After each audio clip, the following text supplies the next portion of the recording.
walaupun kita masih banyak tantangan ke depan, tapi saya optimis tahun ini transformasi pendidikan kita akan semakin positif.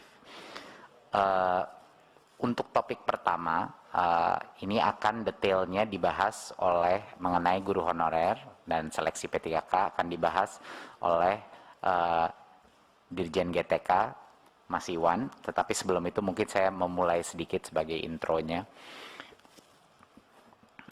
Saya rasa masyarakat juga harus mengetahui bahwa kita punya undang-undang ASN yang mengunci dua hal dalam rekrutmen P3K ini. Yang pertama, undang-undang ASN itu mengunci bahwa baik dari pihak swasta maupun negeri harus diberikan kesempatan untuk masuk dalam seleksi guru. Jadi itu hal yang dikunci oleh undang-undang. Dan yang kedua adalah pegawai ASN harus bekerja di dalam organisasi pemerintahan. Jadi ini dua hal yang memang dikunci oleh undang-undang ASN. Tetapi saya mengerti bahwa ada dua isu besar. Satu isu yang terbesar adalah beberapa guru yang tentunya yang lolos passing grade tapi tidak ada formasi. Ada isu kedua yaitu guru-guru yang mungkin lolos passing grade tetapi kalah dengan beberapa guru swasta dari sisi ranking. Dan yang ketiga adalah isu beberapa yayasan yang kehilangan guru. Ya, ini isu tiga ini. Nah, ini akan dibahas sama Mas Iwan, tapi sangat penting untuk masyarakat mengetahui bahwa Kemdikbud mengambil posisi yang sangat jelas di sini. Walaupun ini bukan keputusannya Kemdikbudristek, bahwa ini adalah keputusan Panselnas, di mana ada beberapa pihak, posisi Kemendikbudristek, kami ada di sisinya guru honorer. Artinya apa? Kami mengambil posisi dan berjuang di Panselnas untuk bagi guru-guru yang sudah lolos passing grade tapi belum dapat formasi, kita ingin dia tidak harus tes lagi, pada saat formasinya keluar dia langsung dapat. Itu adalah posisi Kemendikbud. Satu, pertama. Jadinya guru-guru honorer di luar, para organisasi-organisasi harus menyadari bahwa Kemdikbud ada di sisi mereka dan kami sedang berjuang setiap hari untuk meyakinkan perubahan, sehingga perubahan Permen Pan-RB sehingga proses seleksinya itu bisa pada saat guru itu sudah lolos passing grade, kita ingin dia langsung dan formasinya terbuka, dia langsung dapat dan tidak perlu mengikuti tes lagi. Ya, itu yang pertama. Kita mengambil posisi yang sangat jelas untuk membela hak guru yang sudah lolos passing grade tetapi belum dapat formasi. Kedua, kami mengambil posisi yang sangat jelas juga, kami sedang memperjuangkan bahwa seluruh proses rekrutmen ini kami ingin pastikan memaksimalkan afirmasi dalam bentuk apa? Afirmasi dalam bentuk kesempatan terbesar dan prioritas bagi guru di sekolah induknya. Itu adalah perjuangan kedua kita untuk memastikan dan memaksimalkan bahwa kita memberikan kesempatan terbesar dahulu bagi guru-guru honorer di sekolah-sekolah negeri di sekolah induknya dia, sehingga dia bisa mendapatkan kesempatan terbesar. Jadinya ini adalah dua hal yang sangat penting untuk dimengerti masyarakat dan para guru-guru honorer bahwa Kemdikbudristek hadir di sisinya mereka. Ini sangat keputusan bersama di Panselnas. Jadi mohon dukung kami dalam perjuangan ini dan insya Allah kita akan mendapatkan terobosan, tapi kami akan terus berjuang untuk mencapai ini. Ya, jadinya sekali lagi saya mengulang, Undang-Undang ASN mengunci bahwa partisipasi dari guru swasta itu diwajibkan oleh undang-undang. Mereka harus diberikan hak karena mereka juga guru yang diberikan hak untuk bekerja. Sama seperti kalau kita membuka rekrutmen untuk masuk kementerian, harus bisa diakses dari pihak swasta juga, gitu. Itu adalah undang-undang ASN. Dan yang kedua yang dikunci adalah ASN harus bekerja di dalam organisasi pemerintahan, tidak bisa bekerja dalam organisasi swasta. Itu dua hal yang dikunci. Jadi solusi kita apa? Tadi yang saya sudah bilang, kita harus membuat proses rekrutmen P3K ini lebih baik lagi, sehingga benar-benar memprioritaskan guru-guru honorer negeri di sekolah induknya dulu, kita berikan kesempatan. Dan yang kedua, yang sudah lulus passing grade jangan disuruh ngambil tes lagi. Pada saat formasinya tiba-tiba keluar, dia harusnya diamankan formasi itu. Untuk dari saya mungkin bisa saya berikan ke Mas Iwan. Silakan Mas Iwan. Mas Menteri, Assalamualaikum warahmatullahi wabarakatuh. Selamat pagi, salam sejahtera buat kita semua. Yang saya hormati pimpinan Komisi 10, seluruh jajaran pimpinan beserta anggota, Mas Menteri dan seluruh jajaran Kemendikbud. Izinkan saya juga menambahkan apa yang sudah disampaikan oleh Mas Menteri tadi. Ini hanya untuk menambahkan saja, karena sebenarnya prinsip-prinsip yang tadi sudah Mas Menteri sampaikan adalah poin-poin yang utama. Untuk melengkapi bahwa pertama, sejak kita memulai untuk memikirkan bagaimana ada sebuah terobosan untuk menyelesaikan isu guru honorer, Mas Menteri itu sebenarnya sudah mengambil posisi dari awal sangat jelas bagaimana guru-guru kita tidak boleh ada guru yang dibayar dengan tidak layak. Jadi ini sebuah hal yang dari hari pertama Mas Menteri sudah sampaikan kepada seluruh tim, dan kita memikirkan berbagai macam cara untuk melakukan untuk seleksi guru ASN P3K, karena ternyata permasalahannya ada lebih besar daripada meningkatkan kesejahteraan. Bapak Ibu Komisi 10, bahwa rekomendasi Panja ini sudah kita tindak lanjuti, misalnya melanjutkan seleksi 1 juta guru P3K yang sebelumnya mungkin dikhawatirkan akan berhenti saja, tapi kita ingin memaksimalkan. Mudah-mudahan dengan Permenpan baru nanti kita bisa lebih besar lagi.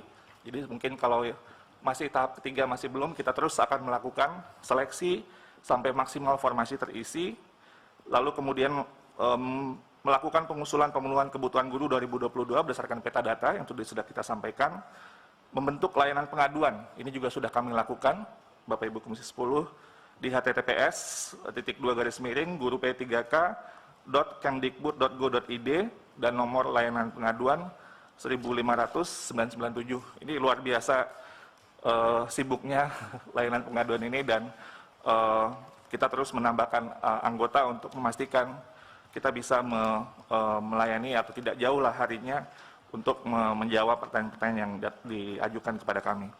Sosialisasi kepada pemerintah daerah untuk pemenuhan kebutuhan guru terus kita lakukan, termasuk rakor yang akan kita lakukan besok dengan Kemdagri dan semua anggota Panselnas, Kemenkeu. Terkait kebijakan anggaran, kita terus berkoordinasi dengan KL terkait untuk memastikan pembayaran gaji dan tunjangan guru P3K alokasi APBN diperhitungkan melalui DAU. Terkait dengan kebijakan formasi afirmasi seleksi untuk guru-guru PJOK, kesenian, bahasa daerah, dan TK, memberikan kesempatan yang sama afirmasi guru honorer penyandang disabilitas untuk dapat mengikuti ASN P3K, dan afirmasi nilai guru di atas 35 tahun ke atas dan 50 tahun ke atas.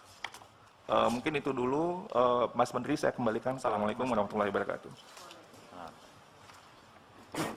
Terima kasih Mas Iwan, dan apresiasi saya Mas Iwan ini mengerjakan program P3K ini paralel dengan program guru penggerak, paralel dengan revitalisasi PPG program kita, semuanya di saat yang sama. Jadi saya ingin ucapkan apresiasi yang luar biasa untuk bisa mencapai sampai 300.000 Mas Iwan yang menjadi P3K. Jadi poinnya Bapak Ibu, kami menginginkan bantuan dari Komisi 10 untuk mengkomunikasikan ini kepada masyarakat, terutama yang isu formasi. Kalau semua Pemda telah mengajukan formasi yang kita inginkan sesuai dengan target kita, kita tidak akan ada yang namanya lolos passing grade tapi tidak mendapatkan formasi. Pasti semua yang lolos passing grade langsung menjadi P3K. Dan sekarang sudah sangat jelas surat dari Kementerian Keuangan sudah keluar bahwa uang anggaran untuk guru P3K itu sudah dikunci. Sudah dikunci, artinya tidak bisa digunakan untuk hal-hal lain, hanya untuk itu. Hanya untuk P3K. Jadi sudah tidak ada lagi alasan kenapa formasi tidak diajukan secara full sesuai dengan anggaran yang sudah dikunci itu. Karena uang itu tidak bisa digunakan untuk hal-hal lain. Jadi mohon Bapak Ibu dalam sosialisasi ke masyarakat dan juga ke masing-masing Pemda ini bisa ditekankan, itu akan sangat membantu konstituen Bapak Ibu di masing-masing dapil. Dan poin saya yang terakhir adalah untuk mengulangi lagi bahwa posisi kami sangat jelas di sini. Kami berada di sisinya guru honorer yang merasa kami juga setuju dengan mereka bahwa guru honorer di sekolah induk yang lolos passing grade harus diprioritaskan untuk mendapat posisi itu dan juga tidak harus mengambil tes lagi. Jadi itulah permintaan kita terhadap perubahan yang kami ajukan kepada Panselnas. Saya harap ini bisa ada titik temunya dan bisa kita memberikan keadilan bagi guru-guru yang sudah lolos passing grade di dalam sekolah. Oke, kalau enggak yang berikut dulu, Mas. Di sini masih ada tambahan? Enggak ada? Oke, sedikit, Mas. Silakan Mas Iwan. Ini ingin menjelaskan kembali untuk menegaskan bahwa untuk formasi tahun 2022 ini tadi ada yang tentang bukan saja guru agama Islam tapi juga agama-agama yang lain yang juga kurang formasinya tahun ini. Tahun 2022 itu dimaksimalkan pengajuan termasuk dalam angka yang tadi sudah kami sampaikan, dan termasuk guru yang pensiun di tahun 2022 sudah masuk perhitungan itu, dan dananya yang tadi dikhawatirkan nanti kalau lulus nambah gimana, itu sudah dihitung secara maksimal. Jadi alokasi itu sudah alokasi secara maksimal formasi kebutuhan yang sudah kita hitung, yang sudah kita petakan. Jadi nggak perlu khawatir nanti kalau misalnya nambah, daerahnya nambah yang lulus dan lain-lain, kita udah ngitungnya maksimal. Justru nanti mungkin kemungkinannya ada yang tidak sempat terpakai lagi anggaran yang sudah dialokasikan tersebut. Itu dan terkait pendik, kami juga menghitung ini dan mengusulkan nanti kepada Panselnas, terutama kepada Pan RB, agar formasi tenaga pendidikan. Jadi itu data yang sudah kami hitung dan nanti kami akan ajukan pengusulan kepada Pan RB. Saya rasa mungkin dua itu saja yang saya ingin demikian dari kami, Pak Ketua. Terima kasih sekali lagi. Kalau ada yang kurang jelas nanti bisa disampaikan melalui tertulis. Terima kasih. Terima kasih Mas Menteri, Bu Sekjen, Mas Iwan atas penjelasan tambahannya. Bapak Ibu sekalian saya hormati, karena waktunya habis saya perpanjang untuk membahas lapsing 10 menit. 20.10 20.15 tadi. 14.15. Saya mohon izin untuk ditayangkan kesimpulan garing keputusan.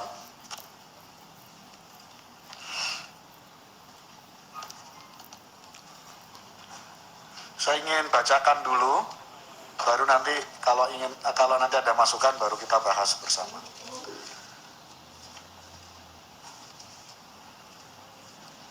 Kesimpulan garing keputusan A, PPK dan tindak lanjut Panja PGTKH ASN. 1.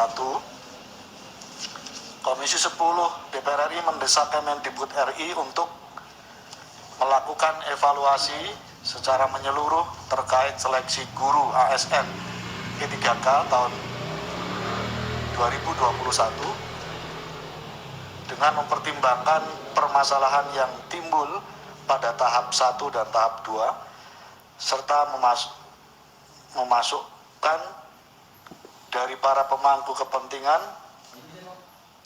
pendidikan sehingga memastikan permasalahan seleksi P3K tahun 2021 tidak terjadi lagi pada tahun 2022. 2.